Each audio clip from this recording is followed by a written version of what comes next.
Hi, everyone. I'm Molly Johnson, the autism consultant, and welcome back to another podcast episode.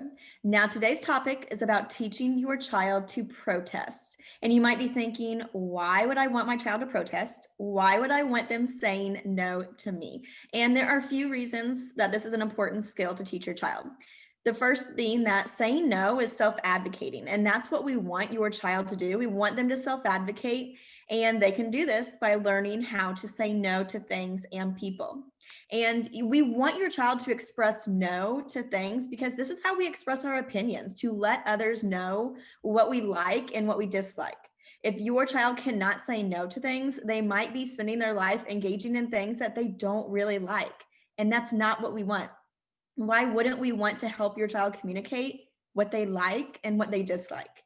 And then also, we want your child to be able to tell people and protect themselves as much as possible during a potentially dangerous situation. And knowing how to communicate no to others could be the difference between staying safe and not.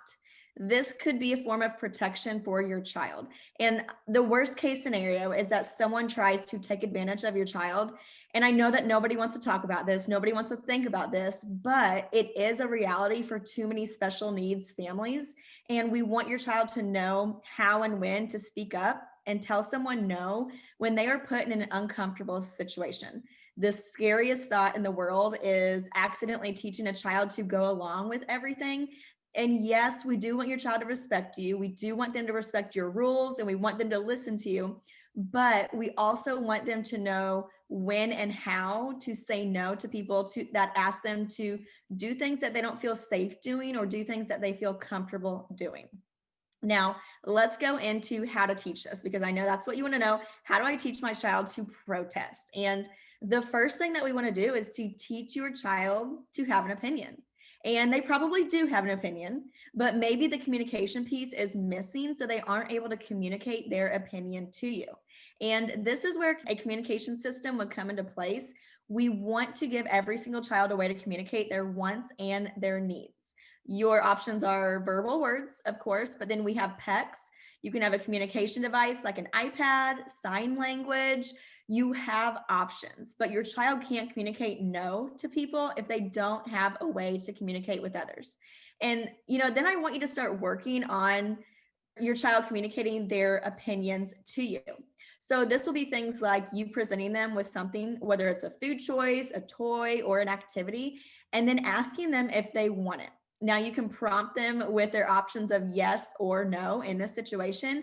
And then when they say yes to something or when they indicate yes with their communication system, you give them that item and you let them engage in that activity, whatever it is, immediately, because we want to teach that relationship between saying yes and then getting that item that they said yes to. This will be a process of immediately reinforcing that item or that activity to your child as soon as they say yes. And I do have a yes no communication card on my website that you can download for free. I will leave the link to that in the description of this, and it'll download straight to your email so you can have that to just use as a support, because your child is a visual learner. We want to focus and, really play on that strength of visual processing, so you can download there. And then after you teach your child to have an opinion and to express their opinion, we want to create opportunities where your child can communicate no to you and your reaction is calm and accepting. So you want them to know that saying or communicating no isn't going to result in them getting in trouble, isn't going to result in you getting upset. And asking questions like, do you want to come play with me? Or do you want an apple? And then your reaction is going to be a big part of the teaching process. So your reaction needs to show them that no is an acceptable answer to your questions. They aren't going to be in trouble. You're okay with their response. And a lot of times kids associate telling no to mom and dad as a bad thing. So they don't want to do it. They don't want to misbehave. And we don't want them to think that at all. We want them to be able to say no. And now I want to be very clear that there is a difference between saying no to wanting to play with you and saying no when you ask them to clean up their mess is totally different. And remember, this is all about teaching to express an opinion in this situation. You can still enforce your household rules. You can still teach your child not to talk back or not to refuse following these household rules that you do put in place. So there is a difference between refusal of household expectations and then expressing opinions. Now, the next step is, after your child can start communicating their opinions with yes and no on an easy things like activities, food, or toys, and you really believe that they are understanding this relationship between yes and no, then you can move on to a more serious situation. Now, you'll of course want to be mindful of their age and, what topics that you think are appropriate to introduce to your child at this age. And I can't answer that for you because I'm not their parent, and it's going to be a parent decision, a personal decision, and just do what feels right for your situation and for your child. You're not going to make a wrong decision. Now, thinking back on my teaching career, one of my first positions when I was teaching at a middle school, I had a class of about 10, and once every 2 weeks, we would go out into the community and we would practice different life skills out in the community. Now, with 10 kids, 10 students, and only 2 adults, I was terrified that something would happen and I would somehow lose track of a kid. Something would happen. I just had a lot of anxiety about this. So, whether they might wander off or someone would coax them away, there was a lot of anxiety around this for me because someone else's child was in my care and these parents trusted me. So, I had to teach my kids about stranger danger before we went out in the community and really teach them how to say no when someone comes up to us and asks them to walk away with them or bribes them with something. And we practiced this in class. We practiced yelling no, which is really funny because, these kids, we do it in the classroom when we're doing the practicing, and we usually discourage yelling in school.